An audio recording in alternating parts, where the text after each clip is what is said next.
Welcome to Early Childhood Education Child Guidance Assignment 3.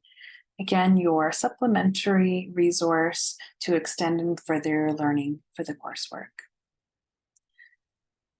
In this assignment, we are going to look at different types of assessment. So assessment is important in early childhood education so you can see the feedback and you can provide feedback and see the progress that children are making. And that's important to know to see how their skills are developing, areas of growth, areas of improvement, and where those skills can still be applied to further their success in learning and growing. So assessment in early childhood can be categorized into two parts. There's formative assessment and summative assessment. Formative assessment is the ongoing assessment that happens during the learning. This is primarily an informal assessment that provides educators and caregivers real-time feedback across various play and learning settings. So this might be in the form of you observing the child and having a conversation with your coworker about so-and-so child who wasn't able to do that task a few weeks ago, but now can accomplish it within a reasonable amount of time. So there's a formative assessment that you might want to share with the parents or jot it down to see where this child can then go from there. Formative assessments include observations, conversations with the child, and work samples. So it's ongoing and continuous throughout the child's time at that learning environment. Formative assessments can even sometimes be tallies that you have on a sticky note, something that where you can note it down so you don't forget about it later, but usually it is based on observation or anecdotal notes. Where a summative assessment happens at the end of a learning concept. So the summative assessment is focused, it might be planned, it might be something that happens a couple of times or throughout the year at certain time periods. For example, reporting for children from K to 12, the report cards come out, winter, spring, and in the fall. So summative assessments are more planned. It is normally cumulative and assesses certain skills to gather what the child has understood. And those skills should always be practiced prior to assessing a child.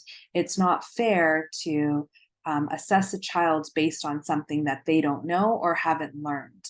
Summative assessment always happens at the end of something that has been practiced thoroughly, and the child is aware that this assessment is going to take place. At such a young age, that might not be important, but at an older age, it's important to let the child know that there will be some kind of assessment or tracking of progress. These assessments normally can be graded against a benchmark or standard criteria across the board, and this could even be developmentally. Sometimes this happens, with babies at birth. It's not a summative assessment, but they are compared to within the whatever percentile of their height or their weights and things like that. So that assignment, the criteria and benchmarks give educators and caregivers, they use it as a guide for their teaching. So when we assess students in this way and look at where they can be, should be, then it provides us feedback as to how they're doing and what areas they can improve in and how, as educators and caregivers, we can support that learning. So questions that can be answered through a summative assessment may include: how has the student progressed? Are there skills that yet need to be acquired? And which steps or supports does the child need to be successful in for that area being assessed? So how can they improve and grow and learn? Formative assessments are probably things that you're already doing, whether it's with children that are in your care or that ongoing assessment is just an observation of, how far they've come in that certain skill area, whereas a summative assessment is a goal as to what they should be learning, or where they should be at by a certain period in time after you've learned that concept. So those are two types of assessment to remember. And then we have best practices in early childhood assessment. And here you can watch this video of things young children do. It's a webinar series put on by Pearson Clinical that share the development and ways that children can be assessed through the play and exploration of things around them and activities that they do on a daily basis. So take a few moments to hit stop and click on the link to play the video to watch best practices in early childhood assessment.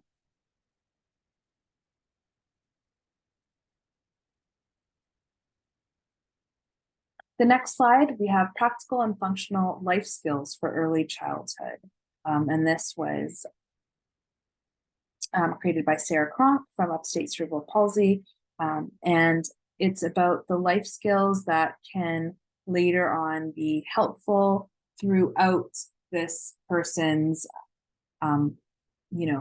elementary and high school and adult life. So of course, things like responding to their name, following single-step instructions, and then following multi-step instructions. It may seem like a small thing for a child to be able to understand, go hang up your coat, and then progress to go hang up your coat and put your shoes away. Those are two-step instructions. But if there is a lack of two-step or multi-step instructions by a certain age, that is a little bit of a red flag for developmental delays. So these are why it's important to know what these developmental achievements are, to understand if certain students are not at that developmental level. So instructional following skills is the first part. Functional communication. So they're requesting help. They're requesting adult or peer attention, requesting materials from adults, and requesting materials from peers. They're able to express themselves to request, because that shows that they have self-awareness about what they need help in. So functional communication, this is an important aspect, again, as the child develops into going to elementary and high school, to understand that they can get support by requesting it. Tolerance skills, so tolerates delays imposed by adults, going back to assignment 1 slide, talking about learning self-control. So these are the tolerating delays, being able to regulate your emotions enough to not react to a situation based on the powerful emotions you have, rather knowing that there's going to be next steps. You just have to be patient to have somebody guide you in that next step. And then tolerating delays imposed by peers. If a student is playing on the swings and another student wants to come and play on the swings, they understand that if that student swinging says, yes, please wait your turn, or I'll be a few minutes, or 10 more pushes, then that other child understands and can tolerate that delay of being on the swings. And the last one is that peer interaction, social interaction of friendship skills, being able to say thank you, acknowledging or complimenting others. Sharing, of course, is a huge aspect of early childhood education, and compassionate, comforting others, knowing if somebody else is hurt, that they are going through a certain level of pain, that they need comfort or help, or that empathetic factor that comes into play, so children can know about how to successfully navigate those social and peer interaction.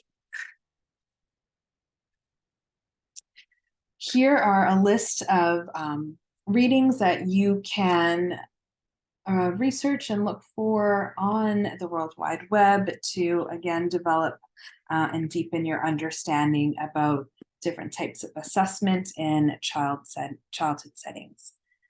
So at the end of assignment 3, again, brings us to reflect on your learning. What do you wonder? What new learning has resonated with you?